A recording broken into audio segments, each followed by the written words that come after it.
video, I'm sure you realize it was tongue-in-cheek. The fact is, Ansel wrote the book on the negative, and so everything that I talk about is far more detailed in his book here. In fact, he wrote the book on the negative, the camera, and he wrote the book on the print.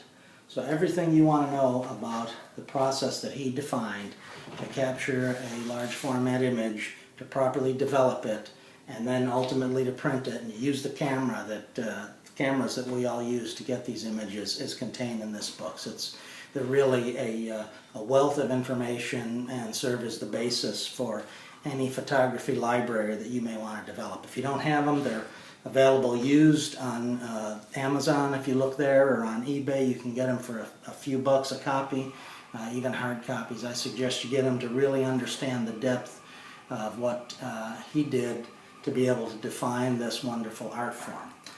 My problem is that I can't apply all of these wonderful mechanisms and processes because the time and energy that the man took to be able to develop this knowledge, while even documented in these books, was significant. And again, back to what we've talked about, we have to modify some of his principles to be able to work with the kinds of tools that we're using today. So as we go through this, you're definitely getting an abridged version of what is detailed in these books, but definitely a different approach. And there have been others who have taken Ansel's zone system and done things like bringing it into the beyond. So here's an example of a very popular book, Beyond the Zone System. I bought this book and I couldn't make my way through it because it's mostly charts and graphs and mathematics, and quite frankly a little bit too deep for what I want to be able to experience and spend my time learning. So to get started here, we first got to understand a little bit more about our friend old Ansel's approach to exposing and developing film. So as we said, he would develop a sheet at a time in his darkroom in a tray. Now he would put multiple sheets in here, but he would keep track of the amount of time that each sheet would spend in here. And the reason for that is because of how he exposed the film.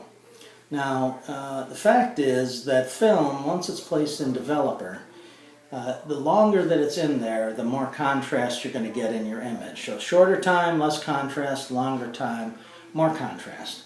And film, really the process of development has two different effects on the image in terms of the darkness or the lightness of the image that you've captured on your film. So what you're going to see with the zone system, when I show you the picture in a minute of the scale, is that at the low end of the scale, zones 0 through 3, those are the darker portions of your film.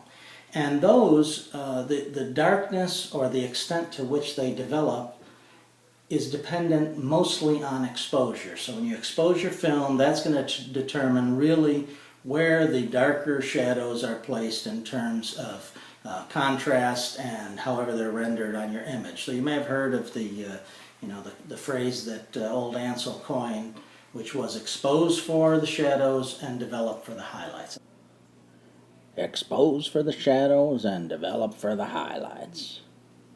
And by the way, do you know why my nose is so crooked? When I was a boy, I grew up in San Francisco and there was a tremendous earthquake. My house nearly collapsed, and as I fell, I broke my nose, and it never healed right. Which was expose for the shadows and develop for the highlights. And that's because if I expose for the shadows, if the shadows in the image reflect the level of light that I want them to, they have the tone and the texture that I want them to have in the image, I can develop for a longer time without losing that tone or texture, because exposure of the shadows plays the most important role. It's the most important factor of how that image, or how the images of the shadows are captured on the film. It's different for the highlights. So if you get to the higher end of the zone system scale, from 7 to pure white, which is 10, and again we'll look at that in a minute, the tonality and the texture is determined both by the exposure and how much time it spends in the developer. So spending a longer time in the developer the impact or the effect on the film will be that the darker shades of the image will pretty much be where you captured them as a result of your exposure. They'll get darker over time, but after they've been fully developed, they're going to darken only a slight bit over time. Whereas the highlights will increase in tone and in texture, basically move further down from that pure white film base, so that you have more texture and tone longer time that they're in there. And so what our good friend Ansel would do is he would, as I said, expose for the shadows and then develop for the highlights. So he was looking with his exposure meter at very small elements of the image that he was trying to capture.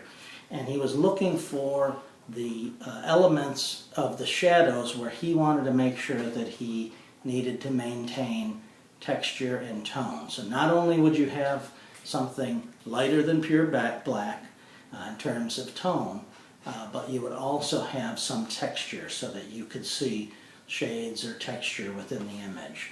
And he would then do what he would call place that on zone 3.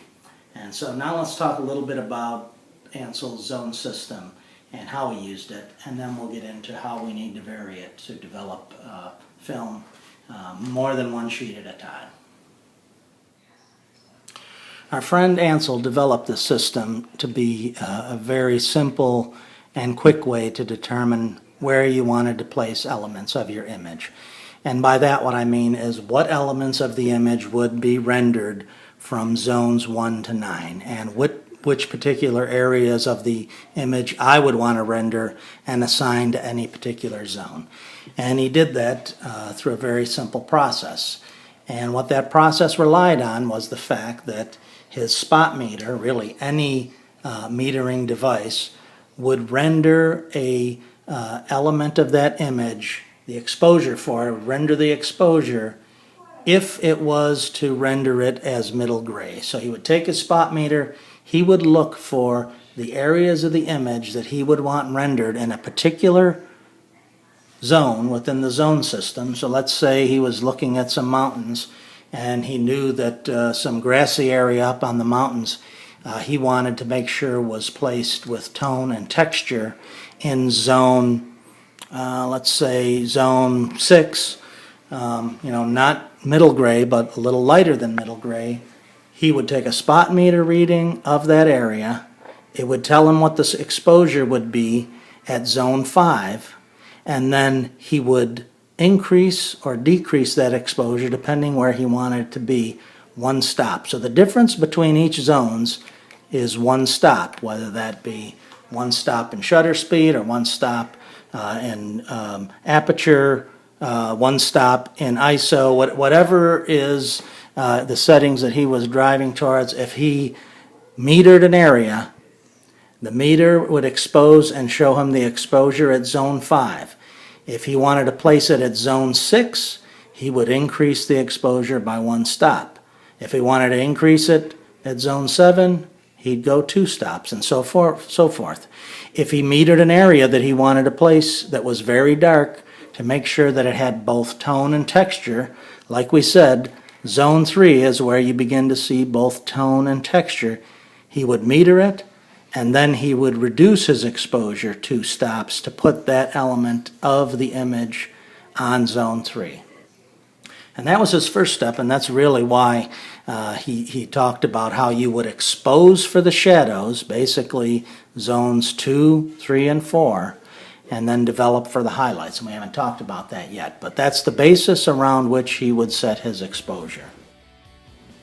Thank you very much for watching. In part 3, we're going to talk about how to modify the zone system so that we can properly expose and then set up the ability to develop multiple sheets of film with the same development process. So I hope you'll watch that when it's posted. For those of you who have subscribed to my channel, I want to thank you. And for those of you who haven't, I request that you click the subscribe button down below and you'll be notified when I post videos. And together we can continue to learn about this wonderful large format photography art medium. Thanks, and stay tuned.